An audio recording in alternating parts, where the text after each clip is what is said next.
সুন্দর সেলাইয়ের কাজটা করছিলে, তখন আর একবার বললাম তোমাকে ভালোবাসি।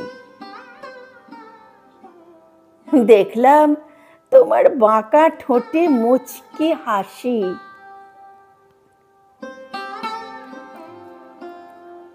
তারপর অনেক দিন কেটে গেল। তুমি 70-এ পা দিলে। বাড়ির পেছনের বাগানটায় মুখোমুখি বসে দুজনে স্মৃতি রোমন্থন করছিলাম। আমার লেখা অনেক চিঠির চুম্বক অংশ স্মৃতি থেকে পড়ছিলে আর আমাকে ব্যঙ্গ করছিলে। আমি হাসতে হাসতে বলেছিলাম তোমাকে ভালোবাসি।